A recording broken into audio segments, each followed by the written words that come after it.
Our video entitled Hebrewisms of West Africa are Akans and Ashanti's Edomites, the evidence, served not only as a content piece, but also functioned as an intriguing social experiment. So it doubles as a social experiment.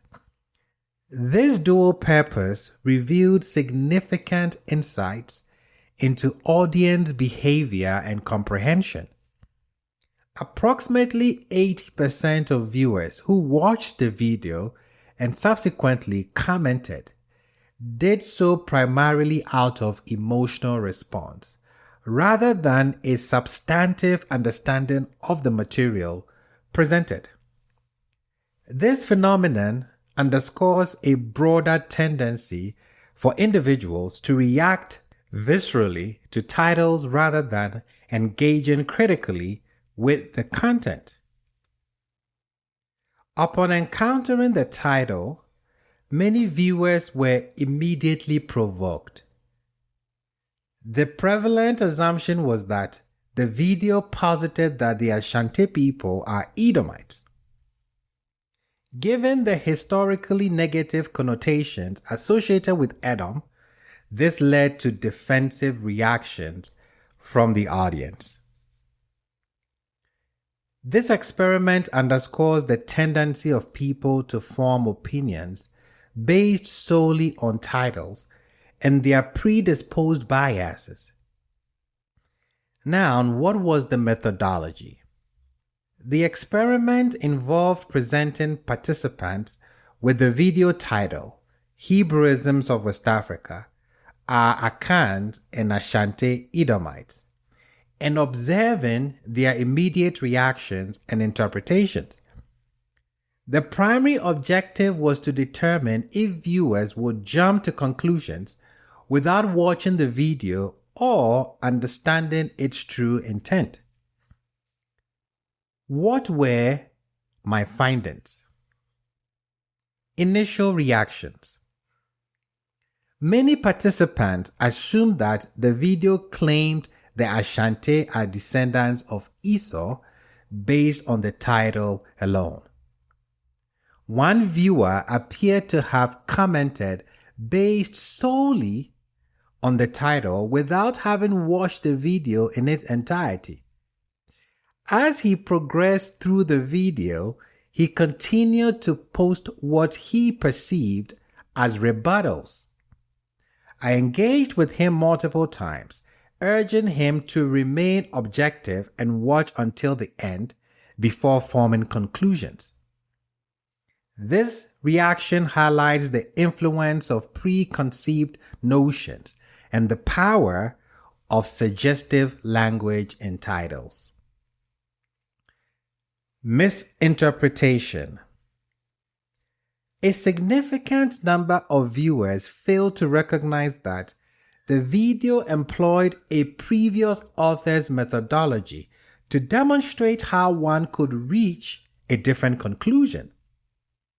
The video's intent was not to make a definitive claim, but to critique and explore the methodology itself. Most viewers did not realize that I was reviewing a published book. Despite clearly stating my intent at the beginning of the video, most people overlooked this crucial context. My transcribed statement reads, "In our recent video, we scrutinized the Ashanti claims put forth by the author of the book and drew conclusions based on concrete evidence. Our assessment led us to find flaws and inaccuracies in his assertions." I mentioned my intent to adopt his methodology, which emphasized a strong Hebraic influence, to draw further conclusions. However, due to the emotional reactions triggered by the title, many viewers missed this foundational statement upon which the entire video is framed. Overlooked clarifications.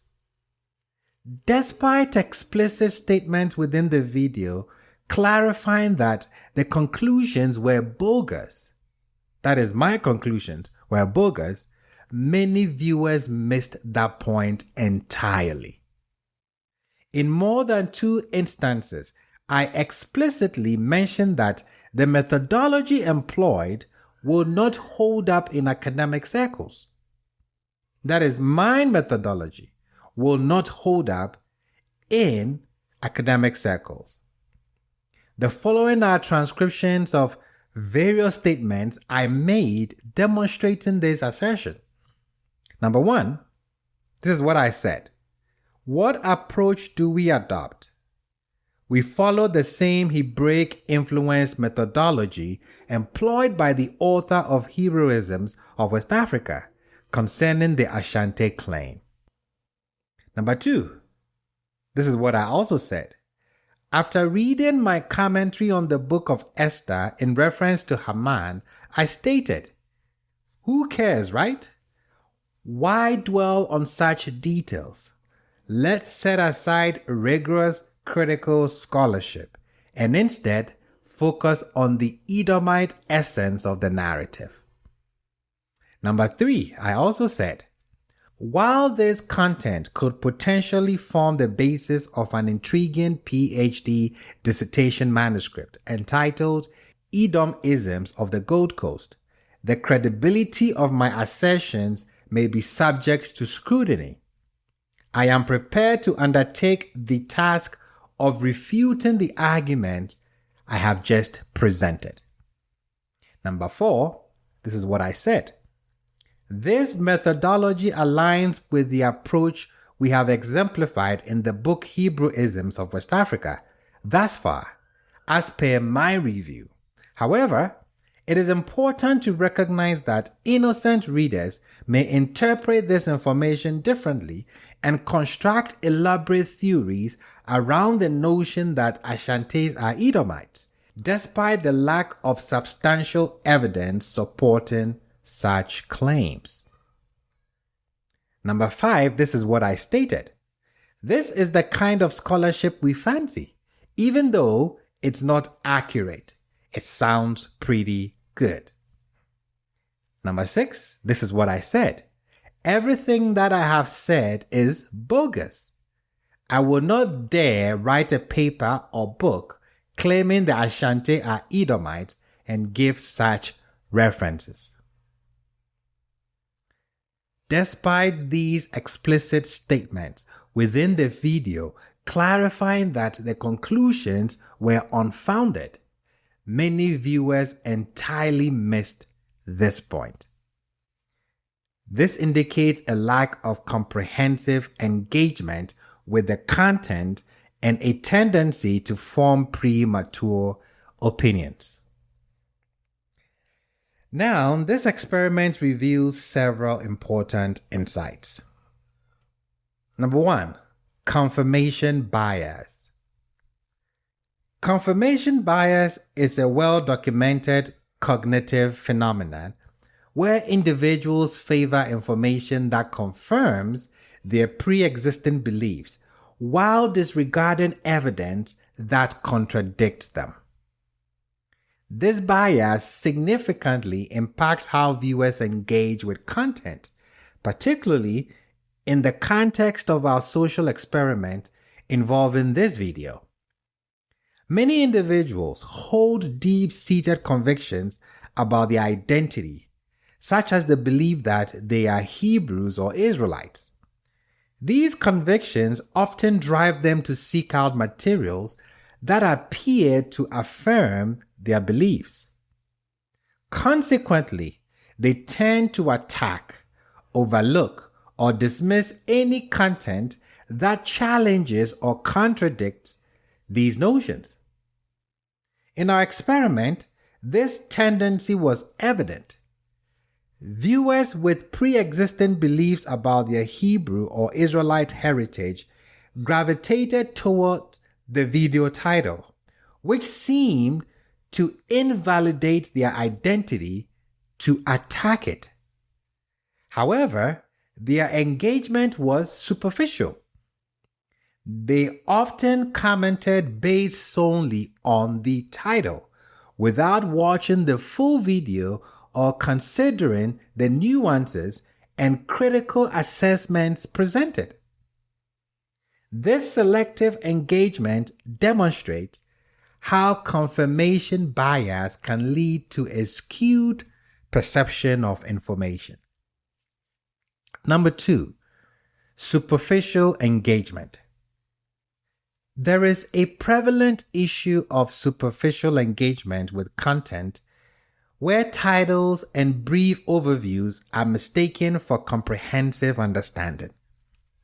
Many viewers presume to understand the video's content solely based on its title. This presumption was evident from the nature of their comments and questions, which often reflected a superficial engagement with the material rather than a thorough analysis. Number 3, impact of suggestive titles. The phrasing of titles can significantly influence perception and interpretation, leading to misconceptions about the content. Now, 2 comments demonstrated a capacity for critical engagement with the video's content. These commentators adhered closely to the presented methodology and successfully grasped the video's essence. This suggests that had the remaining 80% of viewers who commented engaged similarly, they might have reached the same conclusion. Let's look at these 2 comments. Sam Obing A wrote, "I honestly cannot wait to see what your actual claims and findings will be, as I have looked around to see if anyone has been able to credibly determine the ancestry of the Akans to no avail. It's very hilarious, however, that this parody is actually more plausible than all I've come across. May God help you." So he understood that this was a parody.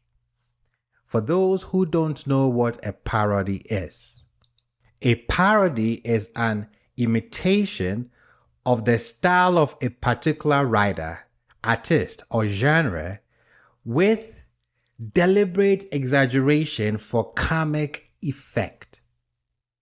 That is what a parody is, and that is what I demonstrated.